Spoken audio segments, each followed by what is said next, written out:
The heart monitor beeped like a metronome trying to keep me alive. One steady pulse, one reminder I wasn't done yet. Day 2 of freedom. A voice chirped beside me, high and cheerful. My mother-in-law's finally unconscious. Time to start a new life. My eyelids fluttered open just enough to see a ring light reflecting off my IV drip. Bianca, my daughter-in-law, was holding her iPhone like it was an Oscar trophy, speaking to her TikTok followers as if I were part of some rural horror exhibit. Aaron, my son, stood near the window rubbing his temples. Bianca, not here. Please.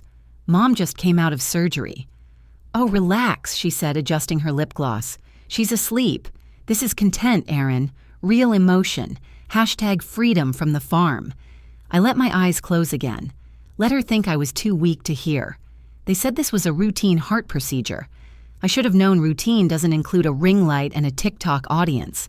My name is Willow Carter, 66 years old, retired math teacher, full-time organic farmer, part-time widow, and apparently unwilling extra in my daughter-in-law's influencer career. The monitor beeped again.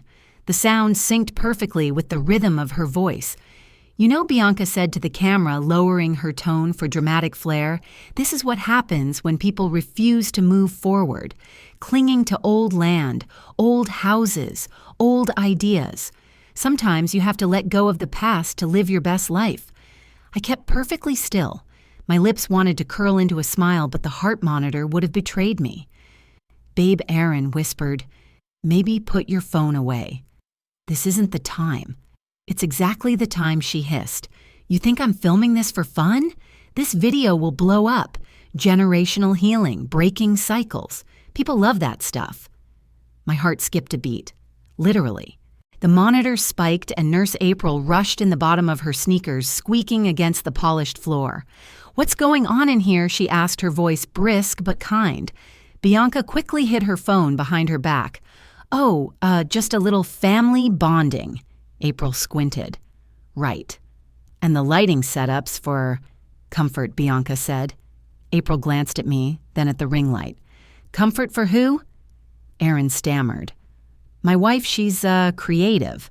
April folded her arms. Honey, this is a cardiac recovery ward, not a film set. Mrs. Carter needs rest, not hashtags. Bianca scoffed and turned away. Everybody's so dramatic. April rolled her eyes, adjusted my IV, and leaned close enough to whisper, Don't you worry, Miss Willow. I'll keep an eye on your audience. When she left, Bianca sighed and set her phone down, screen still recording. You know what's crazy, she said. That old farm's still sitting there worth maybe $500,000. Imagine what we could do if we sold it. A real house closer to the city. Something with, I don't know, taste. Aaron frowned. That farm is our home. She laughed. Correction, it's her home. And she's not exactly in any position to stop us right now, is she? The monitor blipped twice. Oh my God, Bianca gasped. See, she can hear us. Aaron hurried over. Mom, can you hear me? I stayed perfectly still. I'd played enough poker in my life to know when to bluff. Maybe we should wait, Aaron murmured. Bianca crossed her arms. Wait for what? For her to come back and chain herself to the barn again. Aaron, be real. She doesn't even use online banking. She handwrites her bills. We need to modernize. That did it. My pulse steadied, not from anger but clarity. This woman wasn't just greedy. She was predictable, and predictable people are easy to outsmart. When the room finally went quiet, I slid my hand beneath the blanket, found my phone, and turned on the voice recorder. The red dot blinked to life like a tiny witness. Step 1, Bianca whispered, call the realtor tomorrow.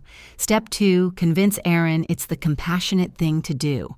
Step 3, make sure Mom's too medicated to notice the paperwork. Aaron said nothing. His silence was the kind that breaks a mother's heart. Bianca, he finally said, you're talking about my family's legacy. She smiled sweetly. No, babe. I'm talking about our future. I wanted to sit up, rip those IVs out, and teach her what legacy really meant, but that wouldn't be smart. Smart meant staying quiet. Smart meant gathering proof. The monitor hummed. The fluorescent light above me buzzed like a distant hornet. I listened, memorized, recorded. Bianca's tone softened. Look, Aaron, I'm not saying we do it behind her back. I'm saying timing is everything. She's tired. Maybe it's time she rests for good. You know she can't run that farm forever. Aaron hesitated. You make it sound like she's dying. She shrugged. Everyone retires eventually. I almost laughed. Retire, I'd buried 2 hurricanes, 1 foreclosure crisis, and my husband. Retiring wasn't in my vocabulary. The door creaked open again. April peeked in with a clipboard. Vitals look good, she said, glancing at the monitor. Mrs. Carter's heart steady as a preacher on Sunday. Bianca fake smiled. That's great news. April winked at me. Real great. When she left, Bianca leaned closer to Aaron. We need to sell it before she changes her mind. Trust me, the realtor said he has buyers ready, people who actually see potential in that land. Aaron whispered something I couldn't make out. My phone picked up every word, though. Then Bianca's voice dropped to a near whisper. We should sell the farm before she wakes up. That was my cue. I opened one eye and looked directly at the camera, still recording on her phone. Her smile faltered. The monitor beeped once steady, strong, alive. Voiceover calm and certain. They thought they buried me in a hospital bed, but they just planted a seed. I used to teach algebra at the local high school, but after retirement, my students kept coming by. Miss Carter, they'd say, can you still help me with fractions? I'd always smile. I can help you with life, honey. Fractions are just the excuse. That afternoon 3 years ago, I heard a car engine purr up the dirt road, too smooth, too clean for country gravel. Bianca stepped out first. Red heels, white silk blouse, a tiny designer purse that looked allergic to dust. Aaron followed, nervous as a field mouse. Bianca's eyes scanned the place like she was walking through a thrift store. Her manicured finger brushed the wooden porch railing. Wow, she said flatly, this looks like a poor people's museum. I raised a brow. Excuse me. She gave a half smile. I mean, it's cute, vintage, like one of those antique farmhouses people rent on Airbnb for a weekend. Rustic chic. I leaned against the porch post, folded my arms, and smiled in the calmest way possible. Sweetheart. I said, if you still can't spell fertilizer, you probably shouldn't walk into a field. Aaron coughed, trying not to laugh. Bianca rolled her eyes so hard I thought she might see her own brain. You know, she said, adjusting her sunglasses, there are easier ways to make money. Mom always says real wealth comes from movement, buying, selling, flipping. You're sitting on land that could pay for a small fortune. There it was, the foreshadowing of greed wrapped in a compliment. I looked out at the rows of vegetables glowing under the sun peppers, tomatoes, collards, all swaying in the wind like they were alive. I'm sitting, I said on something, money can't replace. She sighed. You're sentimental. I'm human, I replied. That night after dinner, we sat outside on the porch. Crickets played their endless song and the stars came out like witnesses. Bianca was scrolling through her phone, taking pictures of the farmhouse from every angle. Hashtag rustic life, she said, not even looking at me. People in the city eat this up. I took a sip of my chamomile tea. Be sure to tag it right, I said dryly. Robbed by family has a nice ring to it. Aaron nearly choked on his sweet tea. Mom, he whispered, don't start. Oh, I'm not starting, I said, smiling faintly. I'm just making sure she gets her captions correct. Bianca gave me a glare sharp enough to cut glass. You always have something to say, don't you? I was a teacher for 30 years, I replied. Words are my crops. She stood up, phone in hand, muttering about old folks and their sass, and disappeared inside the house. Aaron stayed behind. He stared into the night the same way Elijah used to when something weighed on his mind. She means well, he said softly. I know, I answered. So do termites. He sighed, rubbing his face. She just wants progress. Progress isn't always forward, Aaron. Sometimes it's deep.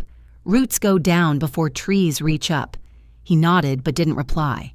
When he finally went inside, I sat alone listening to the wind brushing through the cornfield. The moonlight painted the barn silver. Somewhere in the distance, a coyote called lonely and hungry. It struck me then peace never lasts long in families with ambition and inheritance in the same sentence. A few weeks later, Bianca started showing up more often, always in some new outfit pretending to help out. She'd hold her phone up like a mirror and film everything, me picking tomatoes, Aaron fixing the fence, even the chickens wandering across the yard. One day she said, "Mom, if you just let me manage your social media, we could monetize this place." "You'd be a viral sensation," I deadpanned. "You mean like a disease?" She pouted. "You're impossible." I smiled. "No, dear, I'm immovable." She didn't get the difference. The flashback faded like old film colors, softening until I was back in the hospital again. Same beeping, same fluorescent buzz. But this time, I didn't feel small or weak because I remembered who I was and where I came from. The land, the labor, the lessons, they were all still in me. Voiceover. They thought I'd forget my roots once they cut the branches. But Harvest Grove isn't just soil, it's memory, and memory doesn't sell. Foreshadow. Bianca's voice echoed faintly in my head. "There are faster ways to make money, Mom. You know that." I smiled to myself in the dark. "Oh, honey," I whispered, "you have no idea how fast my way can be." The hum of the fluorescent lights returned cold and steady. The world outside my eyelids came back in pieces, beeping monitors, distant footsteps, the faint smell of disinfectant, and cheap coffee. I kept still. After 66 years of living, I'd learned that silence gets you more answers than questions ever will. From the hallway came Bianca's voice, smooth, controlled, and sharp like a glass edge. "She's still weak," she whispered. "The realtor says that land could fetch around 400,000, maybe more, if we sell before she wakes up." My heartbeat spiked. The monitor tattled on me immediately with a shrill beep, beep, beep, beep. Bianca lowered her voice. "See, even the machine agrees it's time." Aaron sighed. "Bianca, this is Mom's life, her home. You can't just—" "Oh, please," she cut in. "She's been clinging to that place like it's the last crust of bread in the world. We could start fresh, buy a house with a pool, move near the city, maybe even open my boutique. Imagine the views, Aaron." My jaw tensed, though my eyes stayed shut. A pool, she was about to drown in greed, and she wanted a pool to do it in.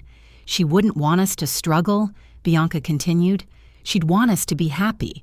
The hypocrisy in her tone could have curdled milk. Aaron's voice cracked. "You don't know my mother.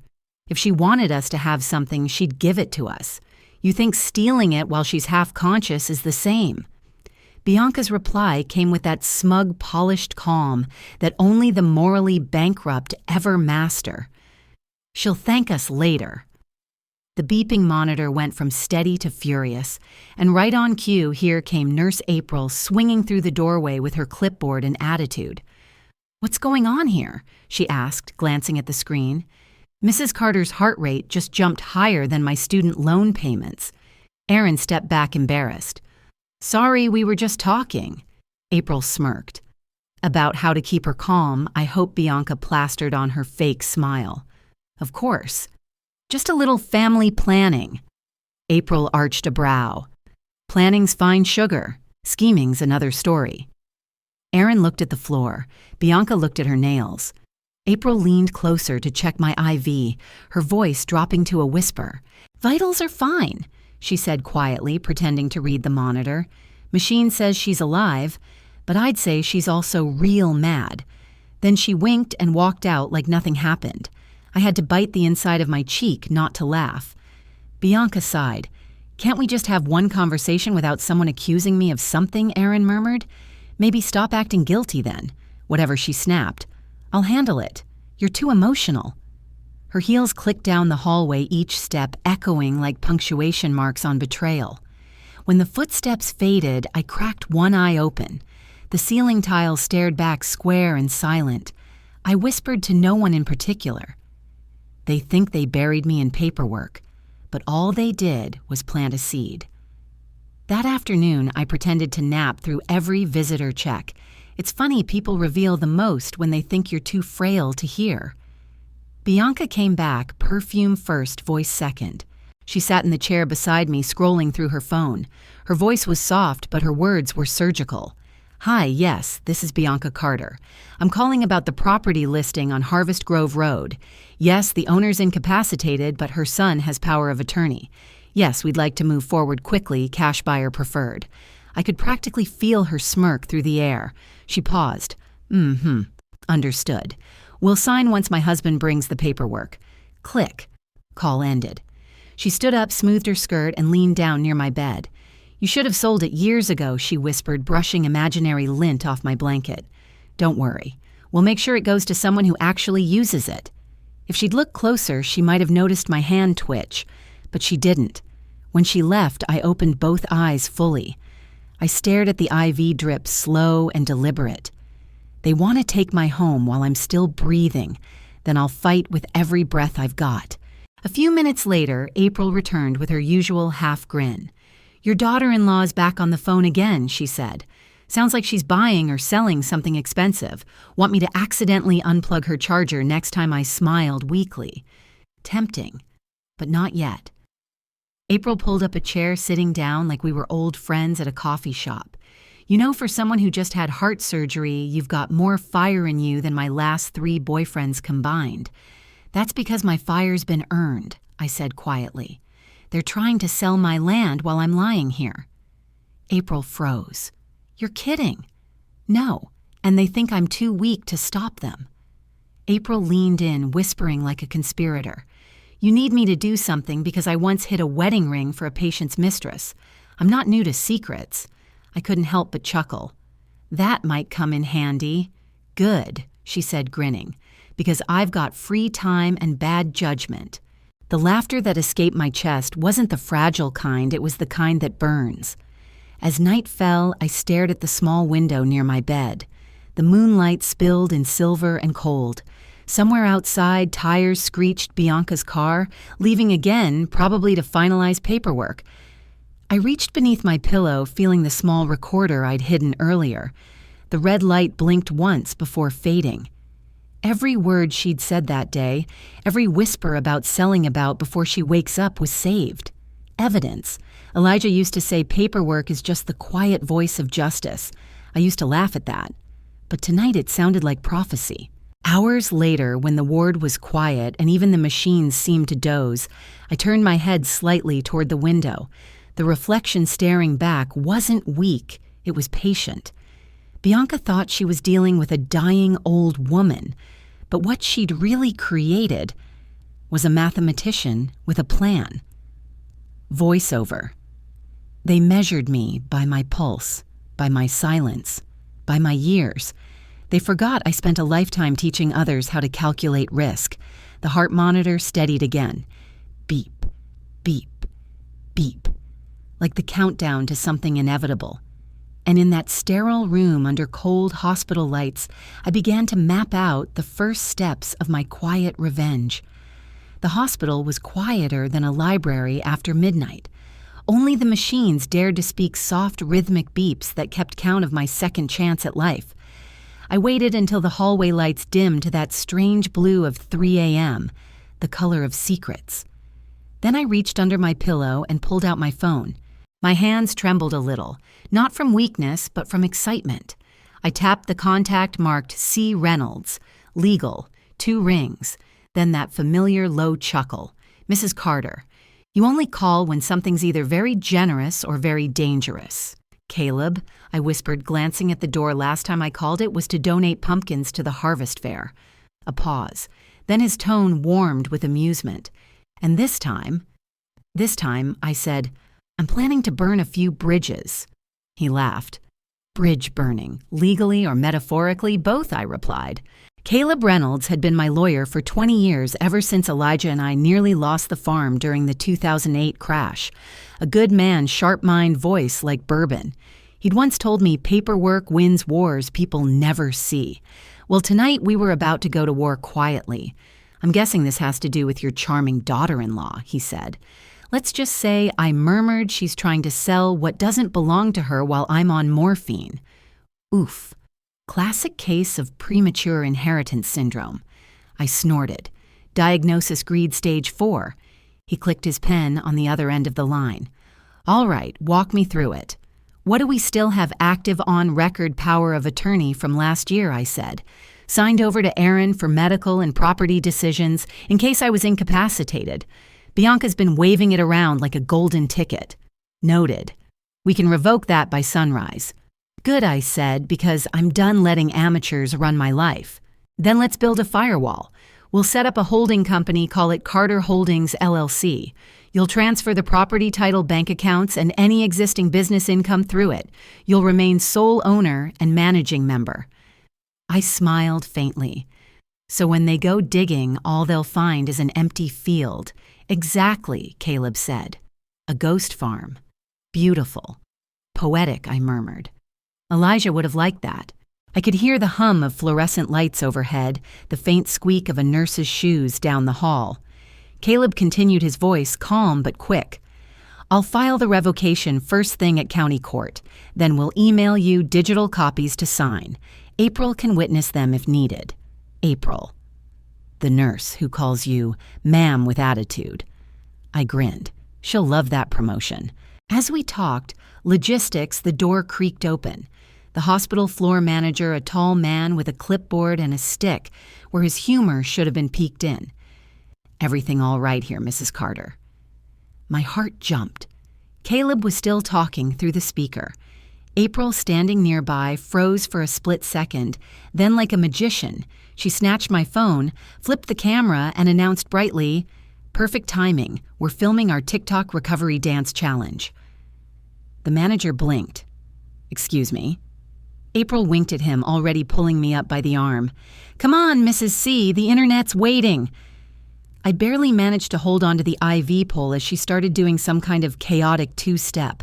My heart monitor beeped in protest. "April!" I hissed, "What on earth?" "Shh," she whispered through a frozen smile. "Just act like you're having fun before Mr. Clipboard smells a conspiracy. Everything's fine," she told him sweetly. "We're just trying to keep the patient's spirits up. Hashtag recovery queen." He frowned clearly out of his depth. Very well. Carry on." As soon as the door shut, I collapsed back onto the pillow, laughing so hard I nearly set off the alarm again. Caleb's voice came faintly from the phone April had shoved under the blanket. Was that a dance break? "Let's call it hospital theater," I wheezed. "Remind me to bill you extra for emotional damages," he said dryly. Once the laughter faded, my tone sobered. "Caleb, she's not just trying to sell the land. She's trying to erase me. Turn my life into a check." His voice softened. "Then we make her realize what a bad investment she's made." I could almost hear the smile in his voice when he added, "And about Bianca's parents. You'll like this part. Oh, let's just say their mortgage is in an interesting place." I sat up slightly. How interesting, I'll confirm in the morning, but I'm fairly certain Carter Holdings LLC already holds their debt through a secondary lender, which means I own their home I finished for him. My voice calm but razor sharp. "Exactly," Caleb said. "Congratulations, Willow. Looks like the farm girl's the landlord now." I lay back against the pillow, the IV humming beside me. The tables were turning, not with fury, but with precision. They thought they held my life in a folder, but I'd always kept my future under my pillow. As I ended the call, April leaned on the doorframe, shaking her head. "So, boss lady, what's next? You want me to start posting those TikTok dance clips to throw them off?" I smiled, voice low and steady. "No, April. Let them post theirs. The world loves a good performance. But we're writing the ending." The nurse grinned. "Now that's the energy I like." Outside dawn began to blush along the horizon, and for the first time since that surgery, I felt the rhythm of my heart not as a warning, but as a drumbeat, the sound of something beginning. By sunrise, my power of attorney would be gone, my property safe, and Bianca's world about to crumble. Because the next call Caleb made wasn't to me. It was to her parents. The next morning, sunlight slipped through the blinds in thin golden lines, the kind that make everything look softer than it really is. April walked in humming gospel under her breath, holding a cup of coffee that smelled like forgiveness and caffeine. "Good morning, Mrs. C," she said. "You look like you dreamed of payback." I smiled. Close. I dreamed of paperwork. She laughed, shaking her head. "Only you would find revenge in forms and signatures. I was raised to keep receipts, darling," I said, sipping carefully. "Turns out that habit saves lives." While April changed the sheets, my mind drifted back to 2019, a year of storms and small miracles. It was Elijah's last spring. The farm had nearly gone under after the flood, and we were still rebuilding when my old friend Walter Dean came by. Walter had run the local mortgage company, Dean Financial, since forever. "Willow," he'd said over coffee, "you always did know how to make numbers behave. I need help structuring a few bridge loans, quiet ones, for folks with good hearts but bad timing." I'd laughed. "Walter, you want me to become the fairy godmother of bad credit." He winked. "Think of it as community service with interest." So I did. I lent the money through a shell company we built, Harvest Grove Investments, a name so dull it practically turned invisible. We helped teachers, truckers, single moms, anyone who couldn't fit into the bank's narrow idea of worthy. Then one loan caught my eye, a tidy little 3-bedroom on Cedar Lane. The borrower was a woman named Lucinda Price trying to save her late mother's house from foreclosure. "Approve it," I told Walter. "Charge minimum interest. She's good for it." She was for a while. But life has its own math, and within a year, Lucinda fell behind. The bank repossessed the home, and the property went up for auction. I didn't plan to buy it. I didn't plan any of this. But sometimes fate draws its lines with a ruler. The winning bid, placed by a young couple named Bessie and Charles Dawson. They were polite, ambitious, and a little too eager to talk about their daughter who married into promise. Their daughter's name, Bianca. The memory made me laugh so softly April looked up. "You okay?" "Better than okay," I said, just remembering the day irony got baptized.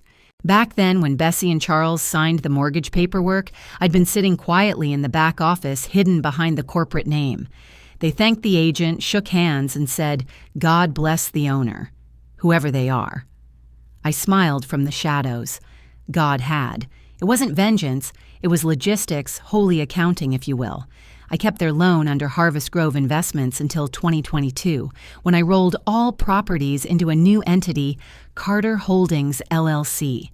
And with that little paperwork shuffle, every monthly payment they made, every thank the Lord, we got through. Another month went straight into my ledgers. For years, I didn't think twice about it. I wasn't out to hurt anyone. I just collected what was owed. Until Bianca started filming TikToks from my farm, calling it poverty porn. Until she mocked my late husband's barn like it was an old shoe. Until she sat outside my hospital room, plotting to sell the land Elijah built with his hands. That's when I finally looked at my portfolio. And there it was, a quiet line item on page 7 of the Carter Holdings balance sheet, mortgage account, 4827 Dawson Residence, 243 Cedar Lane. Monthly payment $1,420.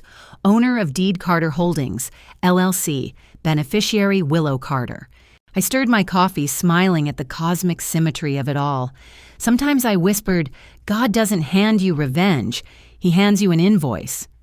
April looked up from the chart. What's that? Just realizing I said I'm the landlord of my daughter-in-law's mother? April blinked. Wait. What I slid my tablet toward her, showing the PDF Caleb had just sent over every property I owned under Carter Holdings. April scanned the list, then let out a whistle. Girl, you're playing chess while everyone else is still eating checkers. I grinned. I learned from the best Elijah never threw punches. He just fixed fences and watched storms pass. Uh-huh, she said, and apparently collected people's houses along the way. A knock interrupted our laughter. Caleb appeared in the doorway, crisp suit, tired eyes, holding a manila folder like it was a loaded weapon. Mrs. Carter, he said, got everything ready. Revocation signed, holdings transferred, and your new property trust is active. He sat at the small table by my bed and spread the papers like a feast. Power of attorney officially revoked as of 8:03 this morning, he said. Aaron no longer has access to your accounts. Bianca can't touch a penny. And here, he tapped a signature line is where you secure the rest. I picked up the pen. My fingers no longer shook. What am I signing? The updated ownership transfer, he said. It ensures that if anyone challenges you, your assets are under full protection. And his smile curved slightly. It gives you complete legal control over the Dawson mortgage. I looked at the papers, all those clean black lines ready for ink. Carter Holdings, LLC. I read aloud. Sounds fancy enough for a farm girl. It's the perfect disguise, Caleb said. No one suspects the woman with soil under her nails runs half the county. April leaned in. Y'all mind if I witness again? I love watching history. Caleb chuckled. Be my guest. I signed each page carefully, initials neat as fence posts. When I reached the last line, I hesitated not from doubt, but from reflection. For decades, I'd been the kind of woman who kept things running quietly. Sunday dinners, lesson plans, tractor oil bank ledgers. Now, for the first time, I was signing something for myself. Room 314, I said softly. Who knew this would be my new office? Caleb smiled. Miracles show up in strange places. I set the pen down and said, half joking, half prayer there, in case karma ever needs a lawyer. He laughed, gathering the documents into his case. Oh, it will, and she'll probably call you. April placed my coffee cup beside me, her grin radiant. So what now, boss lady now, I said, sinking back into the pillow. Now we let Bianca enjoy her open house until she realizes she's the one living on mine. Power doesn't always shout. Sometimes it signs its name in quiet ink. By Thursday morning, the hospital smelled less like bleach and more like karma. I was sitting up in bed, drinking the kind of coffee that tasted like revenge, pretending to be decaf, when April burst in, holding her phone like a smoking gun. Mrs. C, she said, breathless, you need to see this. Your daughter-in-law's gone viral again. I raised an eyebrow. What's she selling this time, morality or delusion? April swiped the screen toward me. Both. There it was, Bianca's latest TikTok. Perfect lighting, fake humility designer cardigan, draped just enough to show the Cartier bracelet that could pay half my property taxes. Her voice, honeyed and poisonous, filled the room. Some families stay poor because they choose to. She said, eyes soft with manufactured pain. Generation after generation, they cling to struggle like it's a tradition. But not me. I'm breaking the cycle. I'm choosing better. She did a slow pan around the background, my old kitchen now staged like a film set. The copper pans Elijah polished by hand gleamed behind her, but she called them outdated props of poverty. I took a slow sip of coffee, forcing my face to stay neutral. April gasped. She's filming in your house. Look at that ugly wallpaper behind her. I remember that pattern from the photo you showed me. I call that wallpaper 1973 Harvest Gold, I said. It's older than her sense of shame. April's phone buzzed with notification sounds, rapid, relentless. She's getting roasted in the comments, she said, grinning. Listen to this one. She scrolled. Girl, you're preaching about poverty from a kitchen with a Viking stove. Another comment popped up. That Cartier bracelet says, hi, then if this is poor, please adopt me. April burst out laughing so hard she nearly dropped her phone. I leaned back calm as still water. Good. Let the audience do my work for me. The video kept climbing 32,000 views, $54,000, $87,000 faster than a grease fire. Bianca doubled down, posting a follow-up. It's not about money, she said into the camera. It's about mindset. Poverty is a virus, and I refuse to catch it. She gave that little smirk, the one she probably practiced in the mirror, then added, even when people try to drag me back. I felt a muscle in my jaw twitch. April looked at me carefully. You okay? I smiled without showing teeth. I'm fine. I just enjoy watching people dig holes they can't climb out of. Speaking of holes, April said the comments section's turning into a graveyard. She handed me her phone again. The top comment read, "Wait, didn't she say her husband's family was broke? So how's she filming from their farmhouse? Who's paying the bills?" Another, "If that's her mother-in-law's house, she better pray that woman doesn't wake up." April grinned. Too late for that part. 2 hours later, the hospital Wi-Fi nearly caught fire. Local news outlets picked up the story. Iowa influencer sparks backlash over poverty livestream. A side-by-side photo of Bianca's video and her tagged luxury brands made it to the trending page. April tossed her scrubs cap in the air like confetti. "Congratulations, Mrs. Carter. You're officially trending." I raised my cup. To viral redemption. "You're not mad?" she asked. "Oh, I'm furious," I said evenly. "But fury is just energy with purpose. I like mine slow-cooked." She nodded like a fellow conspirator. "So, what's next? You gonna post your own video?" Clap back. I shook my head. "No, I don't argue with the wind. I build a mill." April squinted. "Translation, I don't fight online. I file offline." Later that afternoon, Caleb called. His voice came through clear as a church bell. "Well, looks like your daughter-in-law's building quite a brand." "Branding herself for bankruptcy," I said. He chuckled. "I have to admit the comments are brutal. My assistant sent me a clip someone called her Cartier the Clueless." I smirked. Creative. Maybe they'll sell t-shirts. Caleb's tone shifted, growing more deliberate. "Everything's ready on our end. The trust is secured, the revocation's processed, and all your filings are airtight. Bianca can't access anything legally." "That's good," I said. "Because she's busy performing morally. She's also attracting scrutiny," he said. "News outlets are already sniffing around. They're asking who owns the farmhouse, who funded her supposed escape from poverty." I let out a soft hum. "And when they check the deed, they'll find one name, Carter Holdings." "LLC," Caleb replied.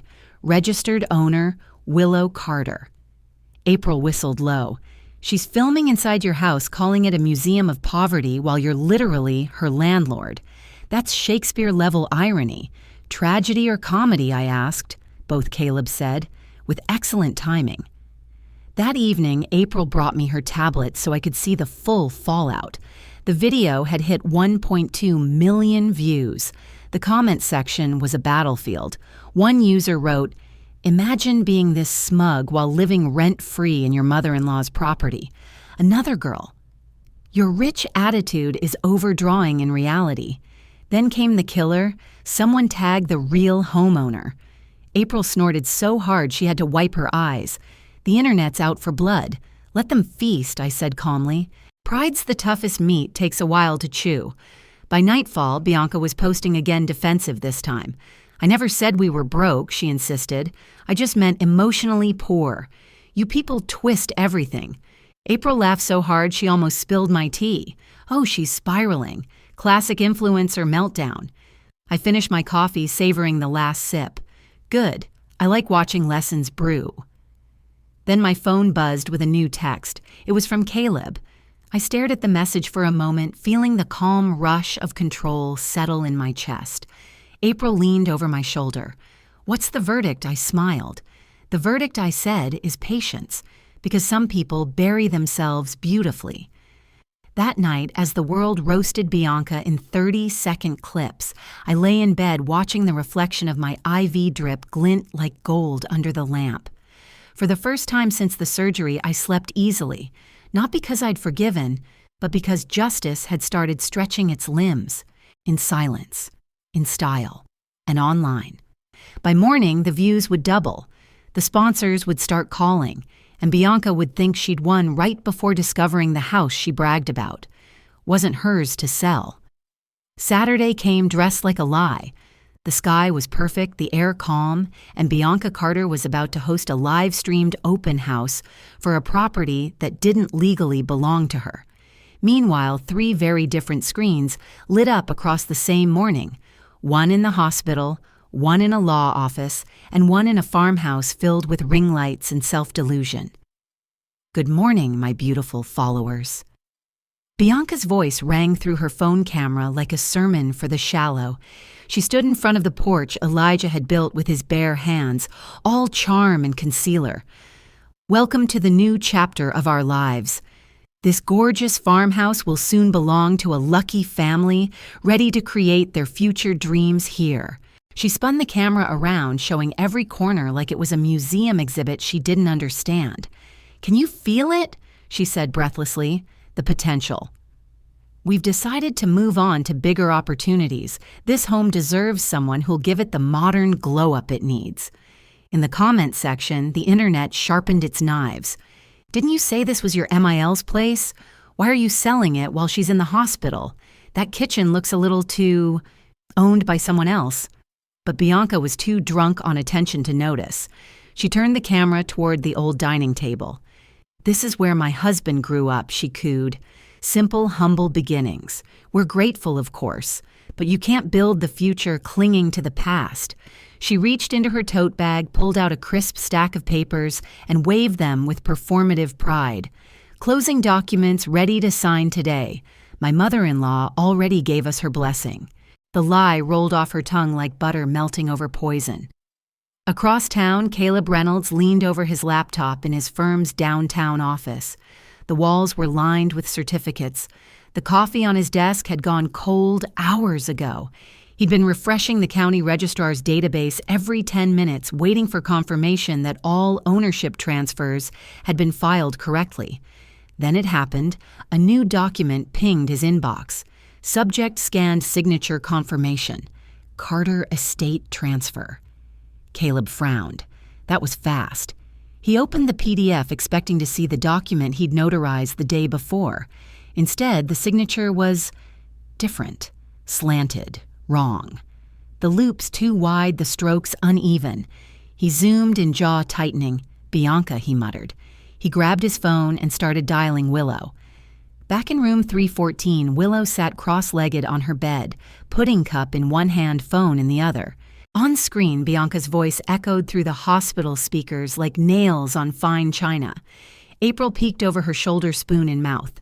"She's really doing it, huh, selling your house while you're still attached to an IV drip?" Willow smiled calmly. You're not gonna I don't know. Stop her, I already have." Willow said, scooping another bite of pudding. "I'm just letting her make the public record entertaining." April leaned closer, lowering her voice like they were gossiping in church. "You think she forged your signature?" "Oh, I don't think," Willow said. "I know." She tapped her phone, zooming in on the live stream.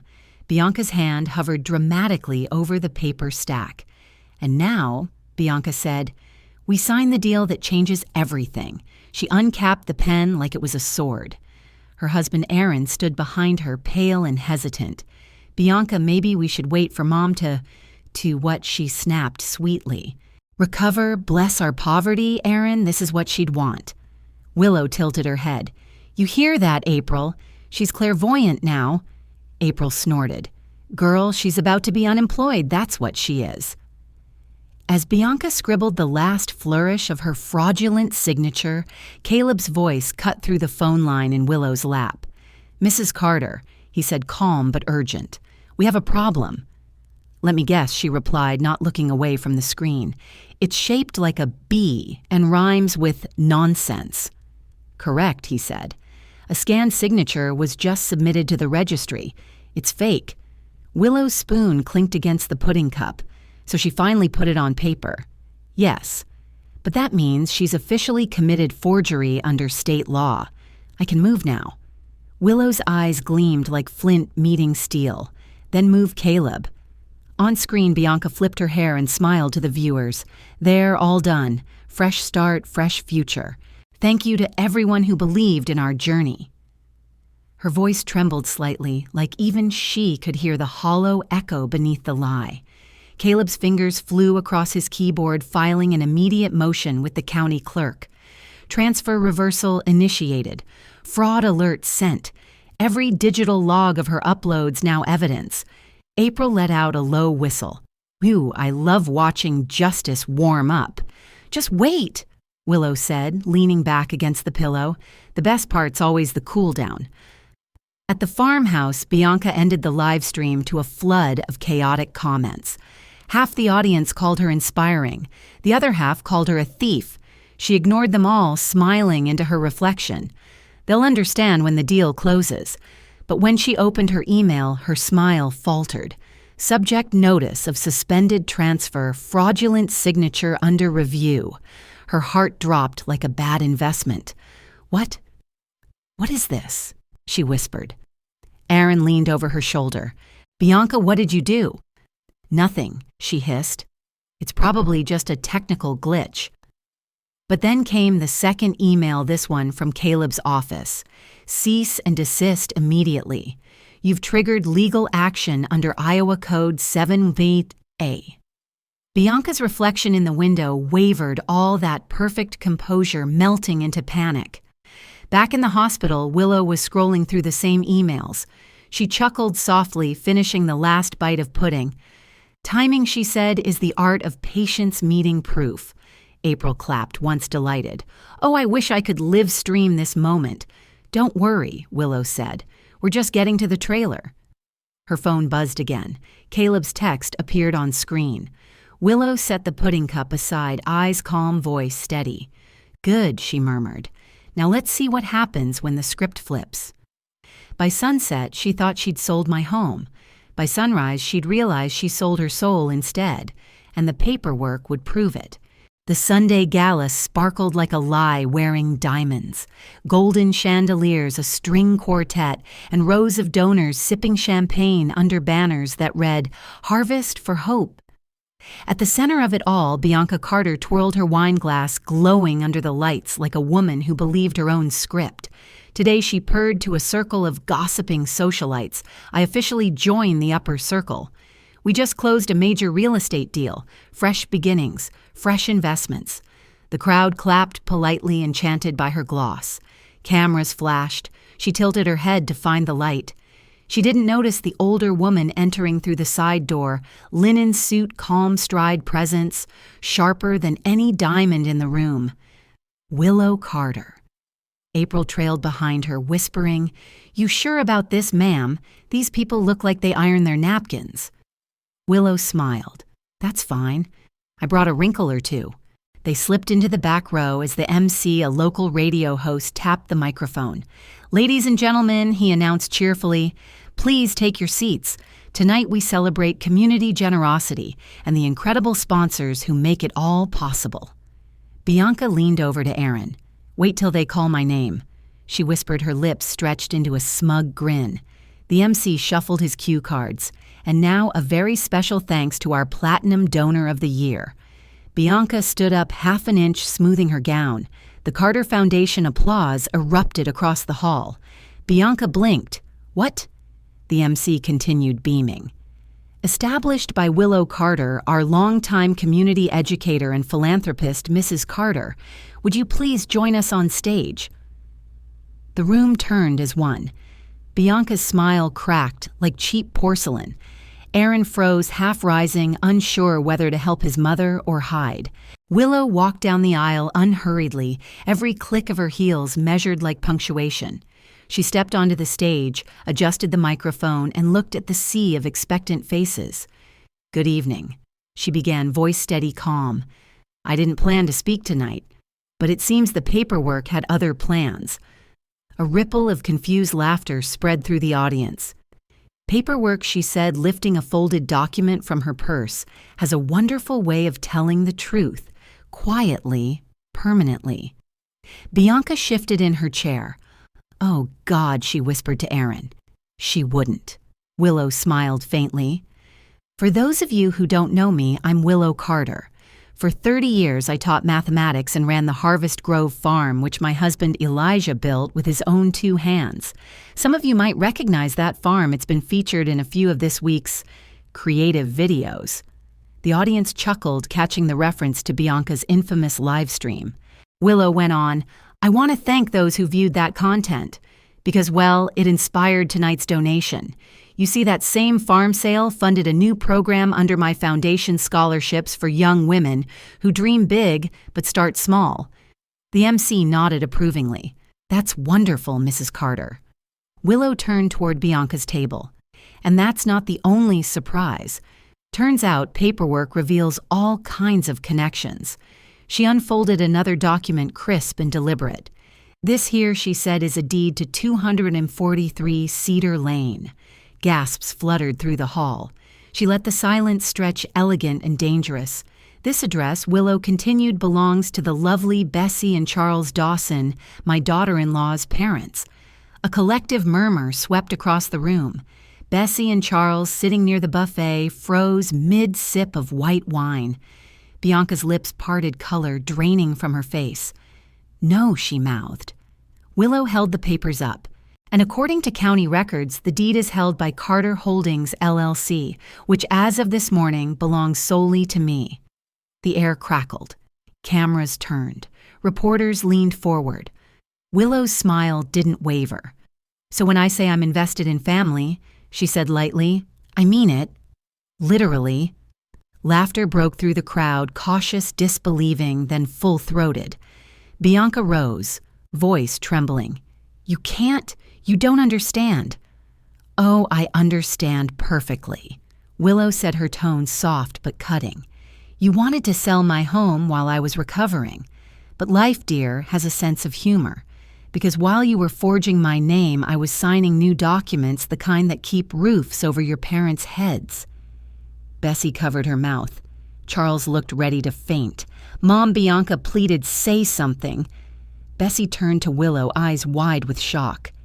You own our mortgage." Willow nodded. "For 3 years now. I never meant to use it as leverage, but your daughter made it educational." April, standing at the back, whispered to herself, "Call this divine math poetic justice, certified and notarized." The MC cleared his throat, trying to steady the chaos. "Well, what a powerful testament to..." Giving back, Willow took the mic once more. "I'm not here for revenge," she said quietly. "Just a reminder, paper doesn't lie even when people do, and family isn't measured by DNA or dinner tables. It's measured by respect." The applause began softly, a few claps from the corner, then spread, genuine and thunderous. Reporters lifted their cameras.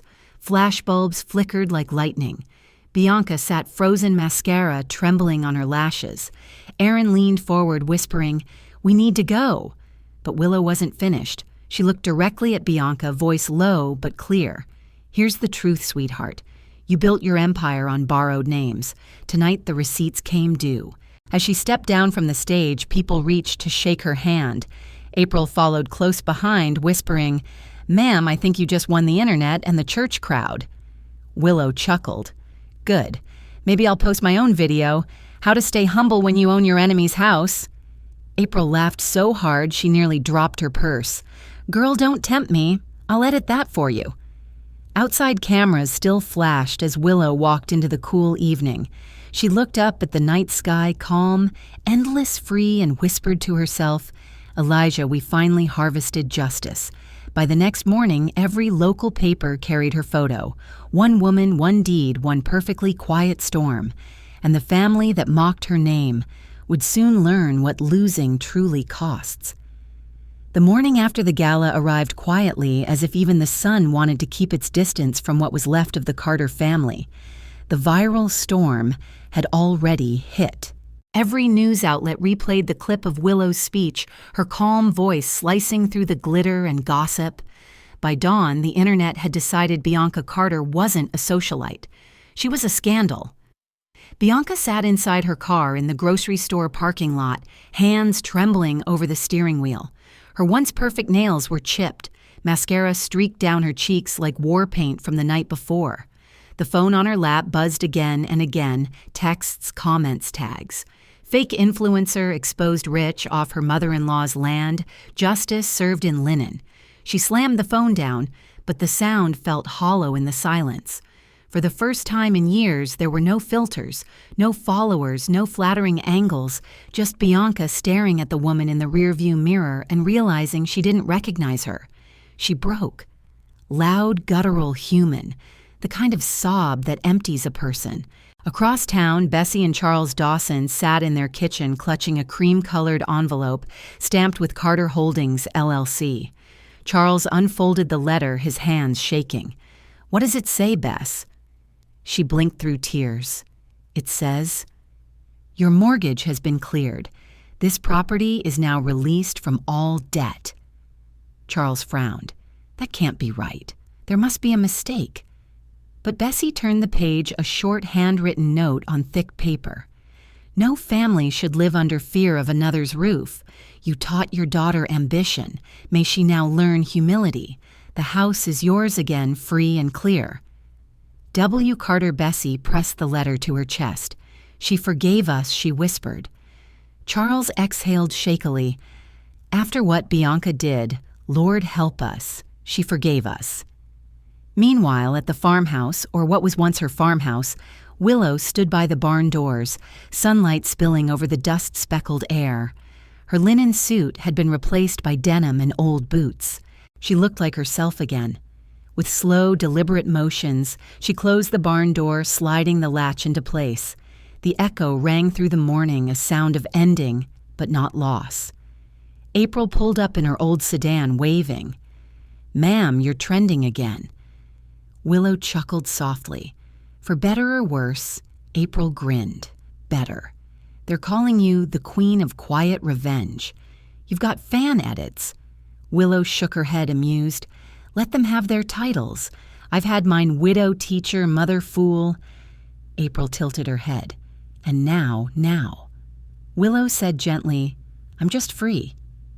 Caleb arrived a few minutes later, stepping out of his car with his ever-present briefcase. "You caused quite a stir," he said. "The press keeps asking for interviews." "No," Willow replied. "Let the paperwork speak for me."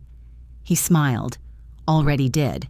Bianca's sponsorship deals collapsed overnight. She'll have to start from scratch." Willow looked out toward the field, rows of soil sleeping beneath the autumn sun. "Maybe that's not such a bad thing. Starting over, I mean." Caleb studied her quietly. "You're more gracious than I would be." She smiled faintly. "Grace isn't for them, Caleb. It's for me. Bitterness is just bondage in disguise." Back in the city, Bianca and Aaron sat in silence at the kitchen counter of their rented apartment. The comments hadn't stopped. Her followers had evaporated overnight. She stared at the empty phone screen like it could still save her. Aaron finally broke the silence. "You know," he said softly, "Mom didn't destroy this family." Bianca didn't look up. "Don't." He continued, voice firmer now. "She didn't humiliate us, Bianca. You did. You lied, you forged, and you called it ambition." Her eyes brimmed again. "I was trying to make something better. Better for who Aaron asked. You lost everything chasing a picture that didn't even exist." He stood and walked toward the door. "Mom built something real. You burned it for views." The door shut behind him, not slammed, just final. That evening, Willow sat on the porch of her small cottage near the coast, the one she'd bought quietly before the surgery.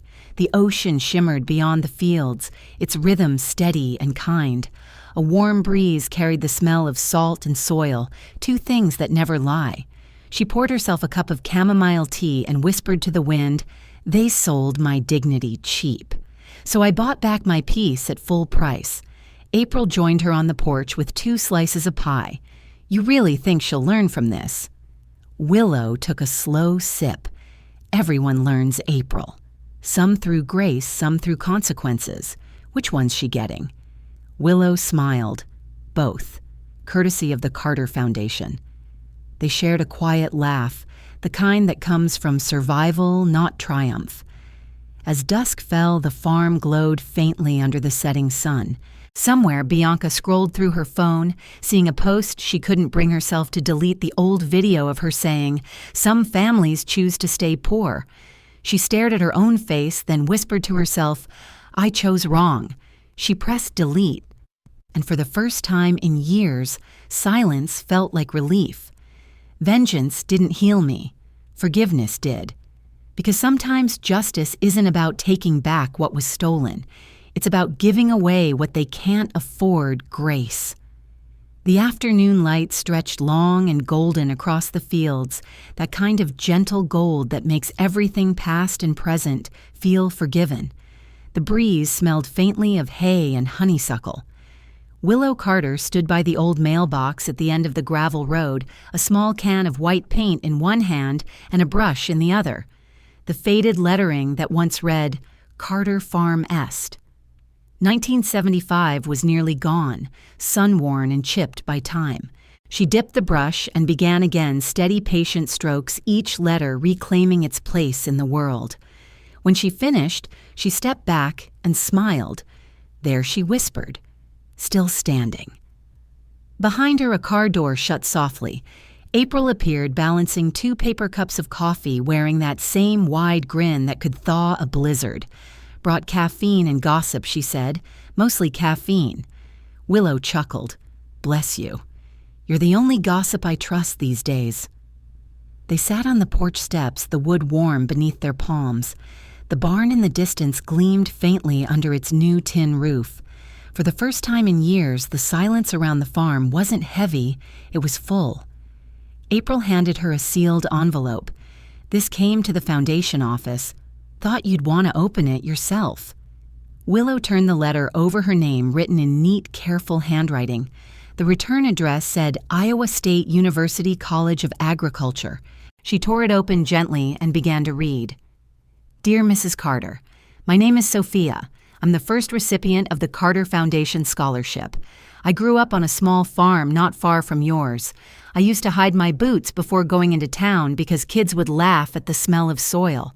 But because of you, I can study agriculture proudly. You made me see that there's dignity in the dirt, that our roots aren't shame, they're strength. Thank you for reminding me that the earth remembers kindness. Always." Sincerely, Sophia Ruiz Willow folded the letter carefully as though it were made of glass. April wiped a tear discreetly. "That's beautiful." Willow nodded. "It's more than that. It's the reason." She looked out toward the horizon, the soil dark and rich, the same land her husband had once plowed, the same earth Bianca had tried to sell like it was just property. "Hear that, Elijah?" she said softly, her voice carried by the wind. "The farm's still teaching people, just a different kind of crop now." April smiled. "You ever think you'd get here?" Willow shook her head. "No, I thought peace was something you had to earn by fighting for it. Turns out you just have to stop giving it away." They sat in quiet for a while, watching the light change. A pair of deer crossed the far fence line unhurried. The porch light clicked on automatically as the sun slipped lower, a steady glow against the dusk. April sipped her coffee. "You ever gonna forgive them?" Willow thought for a long moment. "Already did," she said finally. "Forgiveness doesn't mean trust. It just means I'm not dragging their mistakes into my tomorrow." April nodded. "That's poetry, ma'am.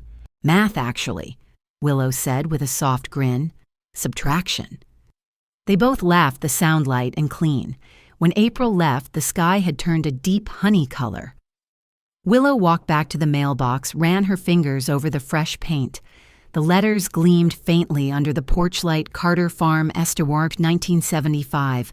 She felt the warmth of it, all the years of labor, the nights of prayer, the ache of loss, and now the stillness of healing. In the distance, she could almost see the silhouettes of her younger self and Elijah laughing as they hammered that first mailbox post into the ground. She could hear his voice in her memory. "You take care of the land, and it'll take care of you." She smiled. "Still does, old man. Still does."